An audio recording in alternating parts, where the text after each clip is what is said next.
bit about me. I'm Italian. Any other peasants here? We don't normally like to identify ourselves in crowds.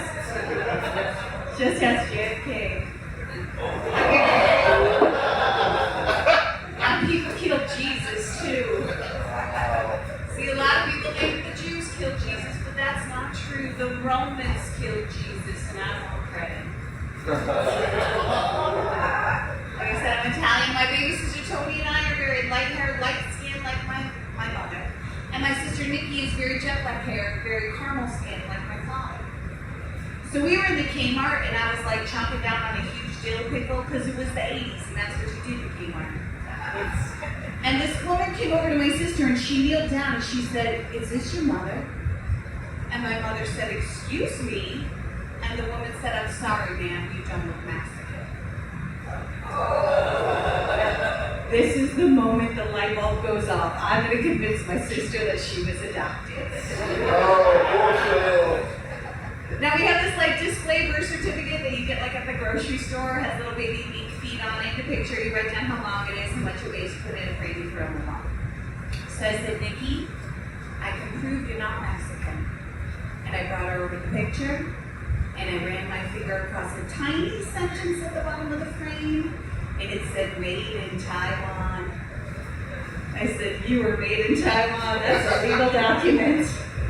And she started freaking out. She's like, "My real family's gonna come for me. My real family's gonna come for me." My mother was so shaking mad with me. She said, "Your father's gonna deal with you." So behind that closed door, my dad said, "Don't tell your mother that I didn't hit you. And don't tell your mother that I'm drunk." I'm kidding you guys, he didn't mean he was drunk, it was the 80s. I'm happy to report after 25 years of smoking cigarettes, I quit. I vape now. Angie McMahon. I was at my niece's birthday party, and I was like being cool auntie. I was jumping in the bounce house. I was in the ball pit, and I dropped my baby. So I gathered the kids around. I said, "Auntie dropped her baby." And then my nephew goes, "Well, we really don't know the long-term outcome." And I said, "Not now, Miles. Anyone who finds it will get $20. And Miles goes, "I'll do it for 50. I said, "I could buy a new one for 50. And he goes, "Well, how bad do you want it right now?" And then my niece goes, "Equal work for equal pay." And I said, "Not for girls."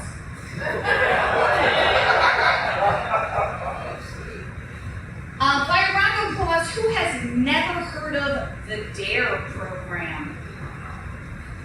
We're all on the same page. I'm going to tell you about my experience with the DARE program. We know DARE was written on a t-shirt, and it stood for Drugs Are Racist Illegal, I think. And you would wear this t-shirt to an assembly, and there was like a goofy improv troupe that would rap about not doing drugs. Like, "Don't do drugs, you're gonna boo-boo." And then, at my school, they took you outside to a very realistic car accident where all of my classmates were thrown through windows and bloody and dead. And they said they were drinking on their way to school. And as a teenager, I just thought, good, I hated that bitch. I'm married. I've been married for 21 years now. Fun fact, I'm extremely anemic. That means I bruise really easily. That's what my husband wants me to say. My husband hates that joke. He's like, "People are going to think I beat you." I said, "No, they're not. Look at you. Come on." He has a grown-up job, and he took me to his colleague's dinner party, and it always makes me very anxious to make jokes. He doesn't like that. Well, here comes Janice, and Janice wants to do icebreakers. She said, "What's the weirdest thing you've ever eaten?" And I went, "This guy." He didn't like that. She said, "What celebrity crush would you ask for a hall pass with?"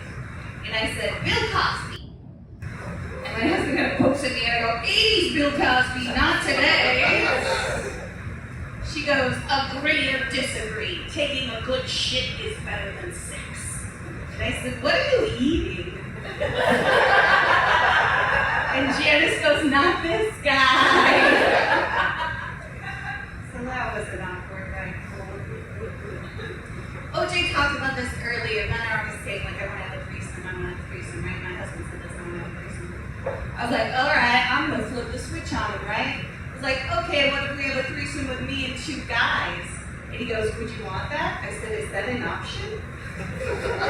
He goes, what are you talking about? I said, we've never talked about this. He said, I didn't know you'd want that. I said, I didn't know that was an option.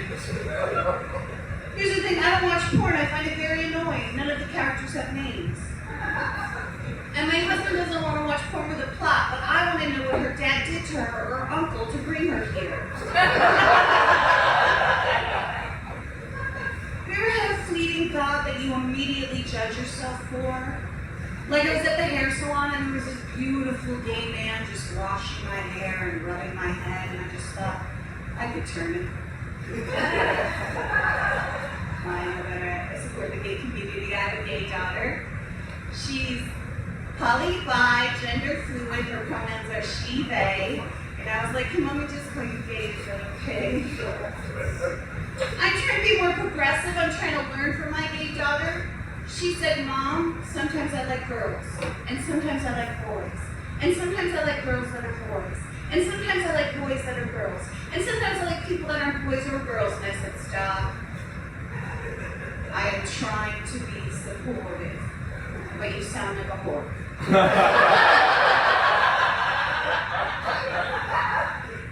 Now explain it to Mommy again slowly. And at each point tell me how many people are involved. She also has high-functioning autism. And for folks that don't know, what this really means is she just sees the world a click different than everybody else. For example, we were out shopping, and she took a picture of a closed-down bye-bye baby. And she went, Roe v. Wade. And I said, what are you talking about? And she said, isn't that an abortion clinic? I said, the bye-bye baby? The bye-bye baby is not a place where you can buy a baby, nor is it a place where you say bye-bye to a baby. It's a place where you buy things for a baby. And she goes, well, that's a confusing name. And I said, is it? That means you have buying the idea that there is a warehouse-sized abortion clinic next to the Bed Bath & Beyond.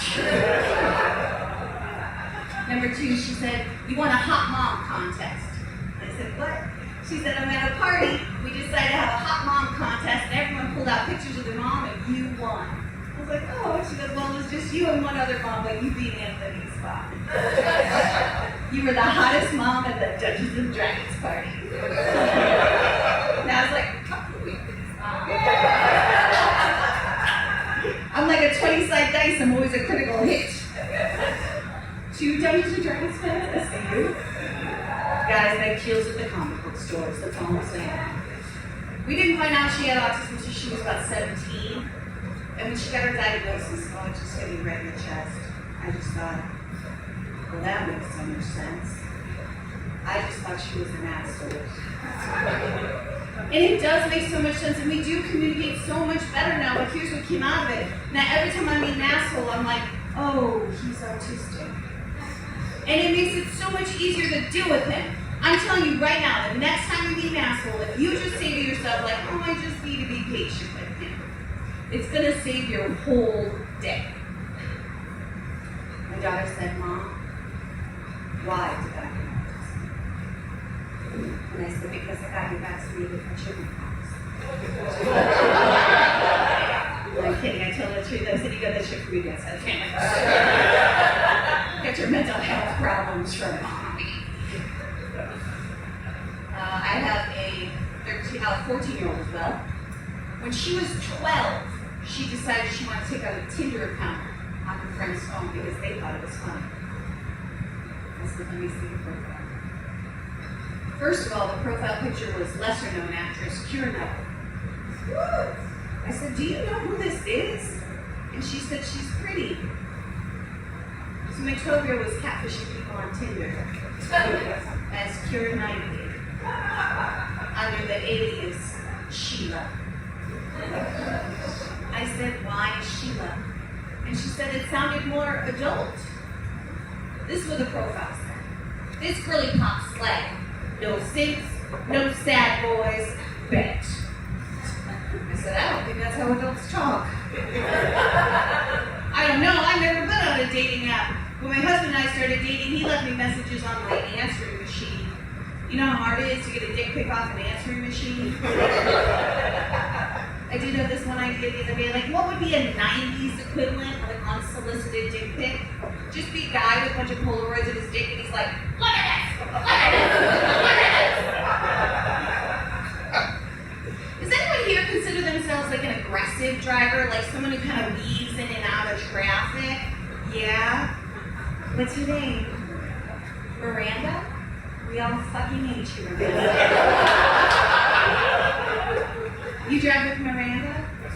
That doesn't sound like a 5-star review to me, Miranda. Here's the thing, Miranda, you're a very confident driver. I'm a very nervous driver. Do you know how many people I'm going to kill because of you, Miranda? I just want to know, why do you do it, Miranda? Why? Okay, I'll just be patient with you.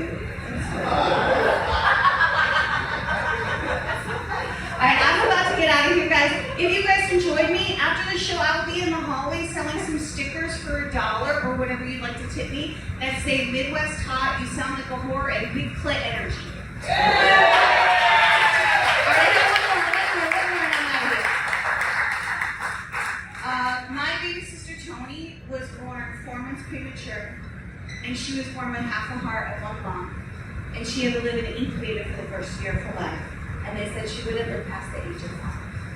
But she's 37 now, and she's a mom and a lawyer. Yeah. So every year on her birthday, I call her, but I say, you're supposed to be dead.